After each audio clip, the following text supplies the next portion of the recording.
வணக்கம். தந்தியின் பாட்காஸ்ட் செய்திகளை வாசிப்பது கவிதா சுந்தர். முதலில் தலைப்புச் செய்திகளை பார்க்கலாம். மக்களவை முதற்கட்ட தேர்தலுக்கான வேட்புமனு தாக்கல் இன்று துவங்குகிறது.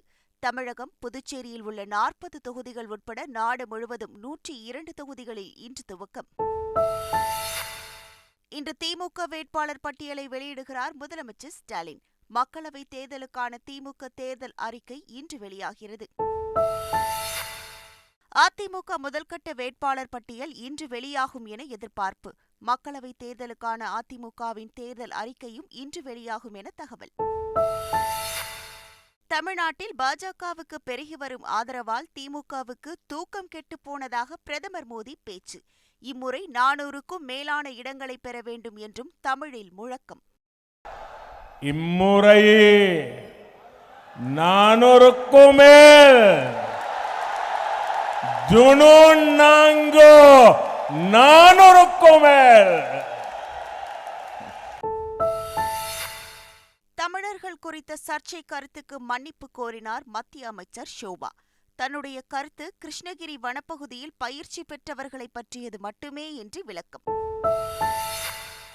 ஐபிஎல் தொடரில் டெல்லி அணியின் கேப்டனாக ரிஷப் பண்ட் மீண்டும் நியமனம். கார் விபத்திலிருந்து மீண்டு வந்த நிலையில் டெல்லி அணி நிர்வாகம் அதிகாரப்பூர்வ அறிவிப்பு. இனி விரிவான செய்திகள். மக்களவை முதல்கட்ட தேர்தலுக்கான வேட்புமனு தாக்கல் இன்று தொடங்குகிறது. ஏப்ரல் 19ஆம் தேதி தமிழகத்தில் தேர்தல் நடைபெறும் நிலையில் இன்று முதல் வருகிற 27ஆம் தேதி வரை வேட்புமனுக்கள் பெறப்பட உள்ளன. இதனையொட்டி தமிழகம், புதுச்சேரியில் உள்ள 40 தொகுதிகள் உட்பட நாடு முழுவதும் 21 மாநிலங்களில் உள்ள 102 தொகுதிகளில் இன்று வேட்புமனு தாக்கல் துவங்குகிறது. காலை 11 மணி முதல் மாலை 3 மணி வரை மட்டுமே வேட்புமனு பெறப்படும் எனவும், தேர்தல் நடத்தும் அலுவலரின் அலுவலகத்திலிருந்து 100 மீட்டருக்குள் 2 வாகனங்கள் மட்டுமே அனுமதிக்கப்படும் எனவும் கட்டுப்பாடு விதிக்கப்பட்டுள்ளது. வளர்ச்சியடைந்த தமிழ்நாட்டை உருவாக்க தேசிய ஜனநாயக கூட்டணி உறுதி கொண்டுள்ளதாக பிரதமர் மோடி தெரிவித்துள்ளார். சேலம் கெஜ்ஜல் நாயக்கன்பட்டியில் பாஜக சார்பில் நடைபெற்ற நாடாளுமன்ற தேர்தல் பிரச்சாரக் கூட்டத்தில் பேசிய அவர், தனக்கு கிடைக்கும் ஆதரவை பார்த்து திமுகவுக்கு தூக்கம் கலைந்துவிட்டது என்றார். வளர்ச்சியடைந்த தமிழ்நாட்டினை உருவாக்க தேசிய ஜனநாயக கூட்டணி உறுதி கொண்டுள்ளது என்றும், அதற்கேற்ப ராமதாஸ் இணைந்த பிறகு தேசிய ஜனநாயக கூட்டணி வலுவடைந்துவிட்டது என்றும் பிரதமர் மோடி கூறினார். பிரதமர் தனது தகுதிக்கு ஏற்ப பேச வேண்டும் என திமுக பொருளாளர் டி.ஆர். பாலு கண்டனம் தெரிவித்துள்ளார். அவர் வெளியிட்டுள்ள அறிக்கையில், பாஜகவிற்கு கிடைக்கும் ஆதரவை பார்த்து திமுகவிற்கு தூக்கம் போய்விட்டதாக கூறும் பிரதமர் மோடிக்கு தான் தூக்கம் தொலைந்துவிட்டதாகவும், அதனால்தான் அடிக்கடி தமிழகம் வருவதாகவும் விமர்சித்தார். தேர்தல் பத்திர திட்டத்தில் பாஜகவின் தில்லுமுள்ளு வெளிவந்துள்ளதாக சாடிய அவர், பெண்கள்தான் பாஜகவின் கவசம் என கூறும் பிரதமர் மோடி இதே கருத்தை மணிப்பூரில் நின்று பேச முடியுமா என சாடினார். நாடாளுமன்ற தேர்தலில் இந்தியா கூட்டணி மகத்தான வெற்றியை அடைந்திடவும், மத்தியில் ஆட்சி மாற்றத்தை ஏற்படுத்தவும் அனைவரும் ஒத்துழைப்பு தர வேண்டும் என்று திமுக தலைவரும் முதலமைச்சருமான ஸ்டாலின் கூறியுள்ளார். இதுகுறித்து அவர் வெளியிட்டுள்ள அறிக்கையில், பாசிசத்தை வீழ்த்திட வேண்டும் என்கிற ஒற்றை இலக்குடனான இந்த பயணத்தில் ஒரு சில ஜனநாயக இயக்கங்களுக்கு தொகுதி ஒதுக்க இயலாத சூழல் ஏற்பட்டிருப்பது உண்மையில் தனக்கு வருத்தத்தை தருகிறது என தெரிவித்துள்ளார். நாடாளுமன்ற தேர்தல் களத்தில் 40ம் நமதே நாடும் நமதே என்கிற வகையில் ஒன்றுபட்டு நிற்போம், வென்று காட்டியே தீருவோம் என்றும் அவர் கூறியுள்ளார். பிரதமர் மோடியின் பேரணியில் பள்ளி மாணவர்களை பங்கேற்க வைத்தது தொடர்பாக நடவடிக்கை எடுக்குமாறு தேர்தல் ஆணையத்தில் திமுக புகார் அளித்துள்ளது. தமிழக தலைமை தேர்தல் அதிகாரியிடம் திமுக அமைப்புச் செயலாளர் ஆர்.எஸ். பாரதி சார்பில் அளிக்கப்பட்டுள்ள புகார் மனுவில், விதிமுறைகளுக்கு புறம்பாக கோவையில் தேர்தல் பரப்புரையில் பள்ளி மாணவர்களை பாஜக பயன்படுத்தியதாக குற்றம் சாட்டப்பட்டுள்ளது. பிரதமர் மோடியின் வாகன பேரணியில் பள்ளி குழந்தைகள் பங்கேற்ற விவகாரத்தில் அவர் மீது இந்திய கம்யூனிஸ்ட் கட்சி தேர்தல் ஆணையத்திடம் புகார் அளித்துள்ளது. பேரணியில் குழந்தைகள் பங்கேற்க வைக்கப்பட்டது அப்பட்டமான தேர்தல் நடத்தை விதி மீறல் என கூறியுள்ள இந்திய கம்யூனிஸ்ட் கட்சி, தேர்தல் நடத்தை விதிகளை மீறிய பிரதமர் மோடியின் மீதும் பாஜகவினர் மீதும் நடவடிக்கை எடுக்க வேண்டும் என வலியுறுத்தியுள்ளது.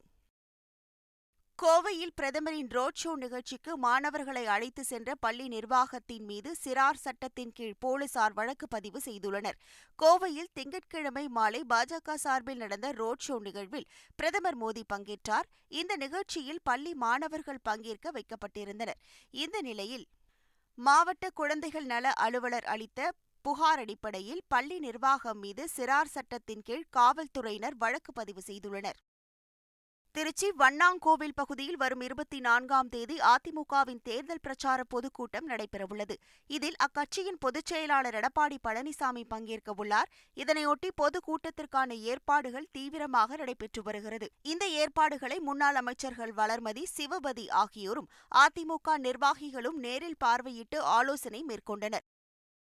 தமிழ்நாட்டிலிருந்து வந்து பெங்களூரு உணவகத்தில் குண்டு வைக்கிறார்கள் என மத்திய அமைச்சர் ஷோபா கரந்தலாஜே கூறியிருப்பது சர்ச்சையை ஏற்படுத்தியுள்ளது.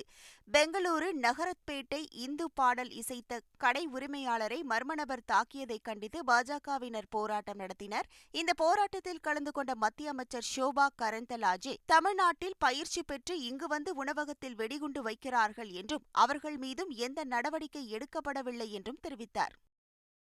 பெங்களூரு குண்டுவெடிப்பு சம்பவத்துடன் தமிழர்களை தொடர்புபடுத்தி பேசிய மத்திய அமைச்சர் ஷோபாவுக்கு முதல்வர் மு.க.ஸ்டாலின் கண்டனம் தெரிவித்துள்ளார்.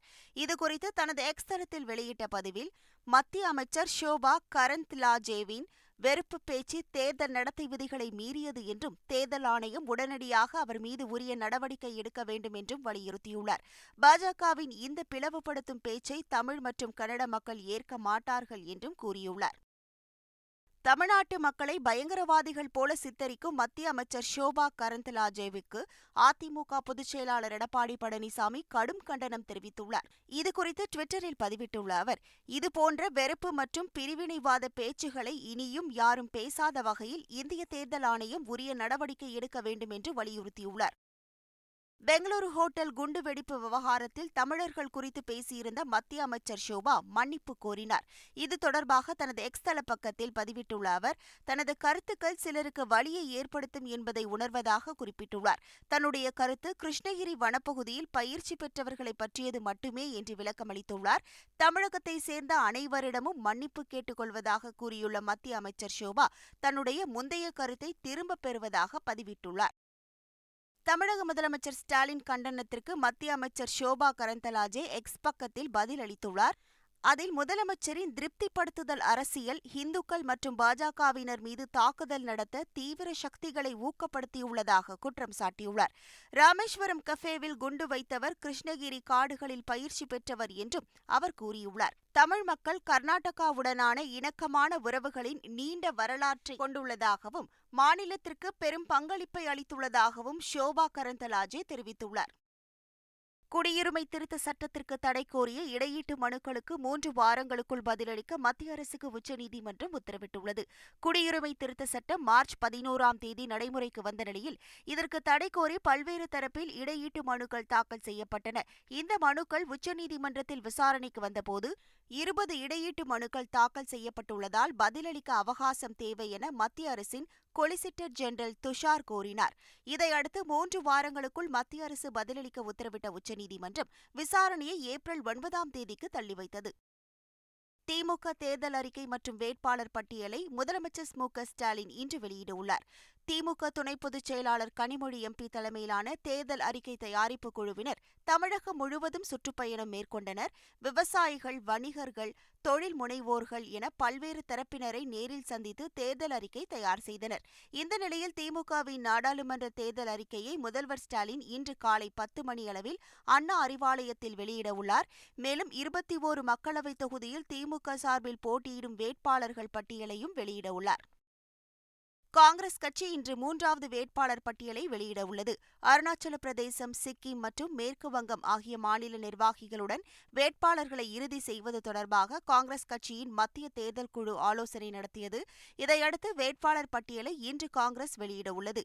இதுவரை 2 கட்டமாக வெளியிட்டுள்ள வேட்பாளர் பட்டியலில் பல்வேறு மாநிலங்களில் 82 தொகுதிகளுக்கு வேட்பாளர்களை அறிவித்துள்ளது குறிப்பிடத்தக்கது. கேரளாவிற்கு சுற்றுலா வந்த வேன் பள்ளத்தில் கவிழ்ந்த விபத்தில் தந்தை, மகன் உட்பட 4 பேர் பலியாகினர். திருநெல்வேலியில் செயல்படும் தனியார் நிறுவனத்தில் பணிபுரியும் ஊழியர்கள் 14 பேர் குடும்பத்துடன் கேரள மாநிலம் இடுக்கிக்கு சுற்றுலா வந்துள்ளனர். அடிமாலி மாங்குளத்தில் இருந்து ஆனைக்குளம் செல்லும் வழியில் திடீரென வேன் கட்டுப்பாட்டை இழந்து பள்ளத்தில் கவிழ்ந்ததில் வேனில் இருந்த 14 பேரும் படுகாயமடைந்தனர். அவர்களை மீட்டு அடிமாலி மருத்துவமனைக்கு கொண்டு செல்லும் வழியில் அபினேஷ் உட்பட 3 பேர் பலியாகினர். அபினேஷின் 1 வயது குழந்தையான தன்விக் சிகிச்சை பலனின்றி உயிரிழந்தது. நாடாளுமன்ற தேர்தலில் அதிமுக கூட்டணியில் புரட்சி பாரதம், புதிய தமிழகம், SDBI, அகில இந்திய ஃபார்வர்ட் பிளாக் உள்ளிட்ட கட்சிகள் இடம்பெற்றுள்ளன.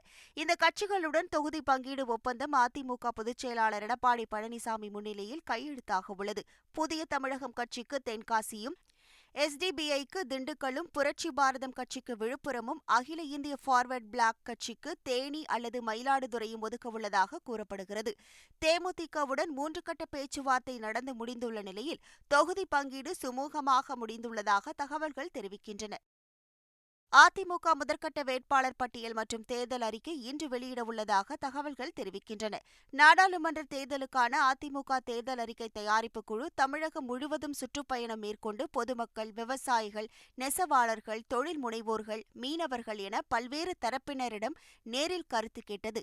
இந்த நிலையில் அதிமுக தலைமை அலுவலகத்தில் நாடாளுமன்ற தேர்தலுக்கான தேர்தல் அறிக்கையை அதிமுக பொதுச் செயலாளர் எடப்பாடி பழனிசாமி இன்று வெளியிடவுள்ளதாக தகவல்கள் தெரிவிக்கின்றன. தமிழகம் மற்றும் புதுச்சேரியில் உள்ள 40 மக்களவைத் தொகுதிகளிலும் நாம் தமிழர் கட்சி தனித்து களம் காண்கிறது. இந்த நிலையில் வரும் 21ஆம் தேதி அறிவிக்கப்பட்ட வேட்பாளர்கள் மற்றும் தொகுதி பொறுப்பாளர்கள் கலந்தாய்வு கூட்டம் சென்னை அண்ணா நகரில் நடைபெறும் என நாம் தமிழர் கட்சி அறிவித்துள்ளது. இந்த கூட்டத்தில் இறுதி செய்யப்படும் வேட்பாளர்களை சனிக்கிழமை மாலை 5 மணிக்கு அறிமுகம் செய்ய கட்சி முடிவு செய்துள்ளது. 40 வேட்பாளர்களையும் கட்சியின் தலைமை ஒருங்கிணைப்பாளர் சீமான் ஒரே மேடையில் அறிமுகம் செய்து வைக்கவுள்ளார். மக்களவைத் தேர்தலை முன்னிட்டு சிவில் சர்வீஸ் முதல்நிலை தேர்வு ஒத்திவைக்கப்படுவதாக UPSC அறிவித்துள்ளது. IAS, IPS உள்ளிட்ட மத்திய அரசு பணிகளுக்கு UPSC ஆண்டுதோறும் தேர்வு நடத்தி வருகிறது. இந்த நிலையில் இந்த ஆண்டுக்கான பிரிலிம்ஸ் எனப்படும் முதல்நிலை தேர்வு மே மாதம் 26ஆம் தேதி நடைபெற இருந்தது. இந்த நிலையில் மக்களவைத் தேர்தலை முன்னிட்டு இந்த தேர்வானது ஜூன் 26ஆம் தேதிக்கு ஒத்திவைக்கப்பட்டுள்ளது. திமுக மாவட்ட செயலாளர்கள் கூட்டம் இன்று நடைபெறும் என்று அக்கட்சியின் பொதுச் செயலாளர் துரைமுருகன் அறிவித்துள்ளார். இது தொடர்பாக அவர் வெளியிட்டுள்ள அறிக்கையில், திமுக தலைவர் ஸ்டாலின் தலைமையில் திமுக மாவட்ட செயலாளர்கள் கூட்டம் இன்று நண்பகல் 12 மணியளவில் காணொலி காட்சி வாயிலாக நடைபெறும் என தெரிவிக்கப்பட்டுள்ளது. மாவட்ட செயலாளர்கள் அனைவரும் கூட்டத்தில் தவறாமல் கலந்து கொள்ள வேண்டும் எனவும் துரைமுருகன் அறிவுறுத்தியுள்ளார். மக்களவைத் தேர்தல் பணிகள் மற்றும் பிரச்சாரம் குறித்து கூட்டத்தில் ஆலோசிக்கப்பட உள்ளதாக தகவல் வெளியாகியுள்ளது. எதிர்வரும் IPL தொடரில் டெல்லி அணியின் கேப்டனாக ரிஷப் பண்ட் மீண்டும் நியமிக்கப்பட்டு இருப்பதாக அதிகாரப்பூர்வ அறிவிப்பு வெளியாகியுள்ளது. கார் விபத்தில் படுகாயமடைந்து குணமடைந்த பண்ட் சமீபத்தில் முழு உடற்தகுதியை எட்டியதுடன் IPL தொடரில் விளையாடவும் தகுதி பெற்றார். இந்த நிலையில் தங்கள் அணியின் கேப்டனாக ரிஷப் பண்டை மீண்டும் நியமிப்பதாக டெல்லி கேபிட்டல்ஸ் அணி நிர்வாகம் அதிகாரப்பூர்வ அறிவிப்பை வெளியிட்டுள்ளது. மேலும் ரூபிக்ஸ் கியூப்ஸ்களை கொண்டு பண்டின் உருவம் வரையப்படும் வீடியோவையும் டெல்லி அணி எக்ஸ் தளத்தில் பகிர்ந்துள்ளது. IPL தொடரையொட்டி RCB அணியின் பெயர் ராயல் சேலஞ்சர்ஸ் பெங்களூரு என மாற்றப்பட்டுள்ளது. பெங்களூரு சின்னசாமி மைதானத்தில் RCB அணியின் அன்பாக்ஸ் ஈவென்ட் நிகழ்ச்சி நடைபெற்றது. இதில் RCB ஆடவர் கேப்டன் டூப்ளெக்ஸி, நட்சத்திர வீரர் விராட் கோலி, RCB மகளிர் கேப்டன் ஸ்மிருதி மந்தனா மற்றும் வீராங்கனைகள் கலந்து கொண்டனர். ராயல் சேலஞ்சர்ஸ் பெங்களூரு அணியின் பெயர் ராயல் சேலஞ்சர்ஸ் பெங்களூரு என மாற்றப்பட்டு புதிய லோகோ அறிமுகப்படுத்தப்பட்டது. கிங் என தன்னை கூப்பிடாதீர்கள் என RCB அணியின் நட்சத்திர வீரர் விராட் கோலி ரசிகர்களிடம் கேட்டுக் கொண்டுள்ளார். RCB அன்பாக்ஸ் ஈவென்ட் நிகழ்ச்சியில் கோலியை நிகழ்ச்சி ஒருங்கிணைப்பாளர் கிங் என குறிப்பிட்டார். அதற்கு பதிலளித்த கோலி, கிங் என குறிப்பிடும்போது தர்ம சங்கடமாக உணர்வதாக கூறினார்.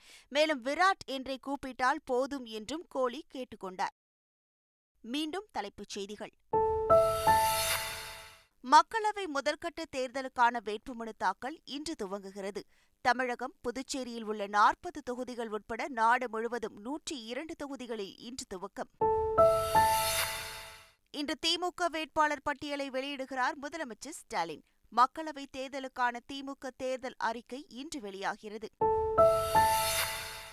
அதிமுக முதல்கட்ட வேட்பாளர் பட்டியல் இன்று வெளியாகும் என எதிர்பார்ப்பு. மக்களவைத் தேர்தலுக்கான அதிமுகவின் தேர்தல் அறிக்கையும் இன்று வெளியாகும் என தகவல். தமிழ்நாட்டில் பாஜகவுக்கு பெருகி வரும் ஆதரவால் திமுகவுக்கு தூக்கம் கெட்டுப்போனதாக பிரதமர் மோடி பேச்சு. இம்முறை 400க்கும் மேலான இடங்களை பெற வேண்டும் என்றும் தமிழில் முழக்கம்.